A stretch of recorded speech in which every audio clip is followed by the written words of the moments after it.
Welcome to another deep dive. Today we're getting into something really practical, essential actually. It's crafting those English emails that hit just the right note, friendly but still professional.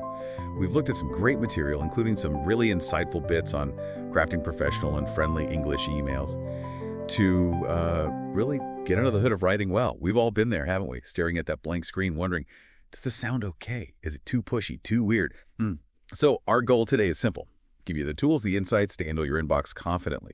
Make sure your words land exactly how you want them to. Yeah, and it's fascinating just how much weight our words carry in emails, isn't it? You don't have the body language, the tone of voice you get face-to-face, so literally every word counts.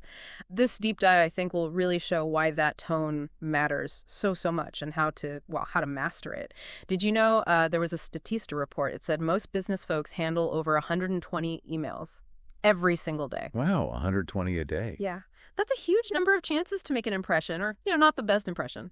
Exactly. It really is like your digital handshake. Too weak, maybe you sound cold, not interested. Too firm, maybe aggressive, pushy. We're aiming for that Goldilocks zone, just right. Warm, but still totally professional. So let's dig into that foundation a bit more. Why is tone so critical, especially with that volume of email? Well, with 120 emails flying around, each one is a tiny piece of relationship building, or potentially relationship damaging if we're honest. If you think bigger picture, it really comes down to building trust, communicating effectively. Like I said, no tone of voice, no body language cues in an email. Your words, they have to do all the heavy lifting. It's all about finding that sweet spot. Friendly, yes, but always professional. Right, friendly but professional. So what does that actually look like when you're, typing it out? Our sources point to a really useful, kind of simple structure for getting this right. That's a good question. How do you make sure you're clear but also polite? The structure is key. It goes like this. A clear greeting, then a warm opener. State your purpose clearly. Give the necessary details. A polite closing. And your signature. Okay, structure. Let's make that concrete. Can you walk us through a quick example? Sure. Simple one. Greeting. Hi, Sarah. Nice and simple. Warm opener. I hope you're having a great week. Just adds a touch of warmth. Purpose. I'm writing to confirm our meeting on Thursday at 10 a.m. Straight to the point. Details action. Please let me know if the time works for you. Clear request. Closing. Best regards. Standard professional. And then your name. Emma. Yeah, that feels polite. It's concise, it's clear. Exactly. And it helps you sound helpful, not like some automated message. Human. Okay, structure helps avoid sounding robotic. But what about other common mistakes? We've all sent an email and then thought, ooh, that didn't sound right. Oh, definitely. A really common trap is using language that just sounds demanding, even if you don't mean it to. Like, just typing, I need the report by Friday. Right. Seems efficient, maybe? It might be efficient, but it can land like a blunt command. The intention might be fine, but the phrasing is just harsh. Okay, this is where it gets really useful, I think. The idea of using softeners. How do they work? Softeners are fantastic. So instead of that blunt, I need the report by Friday, you could try something like, could you please send the report by Friday if possible? See the difference? Yeah, much less demanding.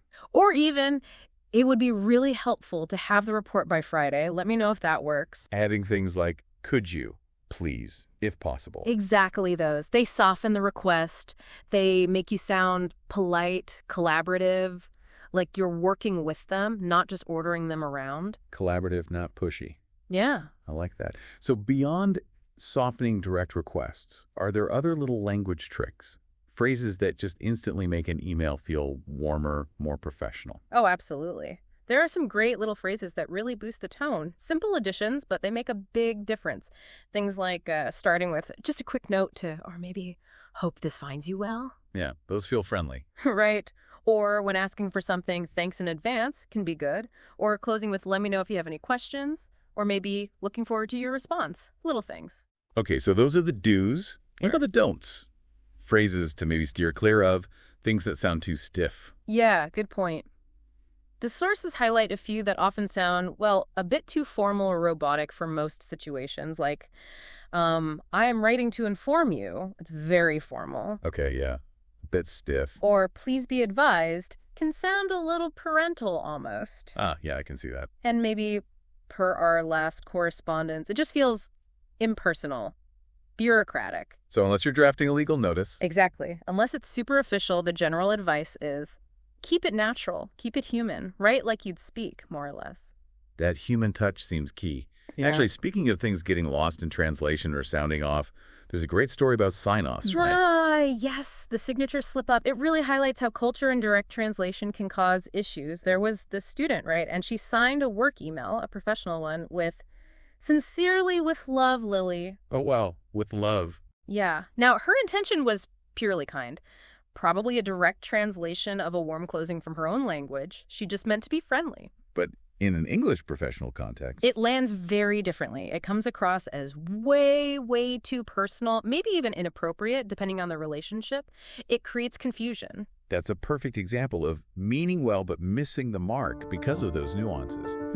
So if sincerely with love is definitely out for work emails, what are the good, safe options for closing? Good question. The reliable choices, the ones our sources point to, are pretty standard but effective. Best regards or kind regards. You really can't go wrong with those in most professional settings. They're safe, polite. Okay, standard go-tos. Any others? Well, if you know the person a bit better or the context is slightly less formal, warm wishes can sometimes work. It's a bit softer. And if your email involved a request or someone's doing something for you, ending with thanks again or even just thanks, is often really good. Shows appreciation. So it depends a bit on the context and who you're talking to. Exactly. Align the closing with the overall tone and your relationship. Consistency is key. Okay, so let's try and pull all this together. We've gone through quite a bit in this deep dive into email mastery.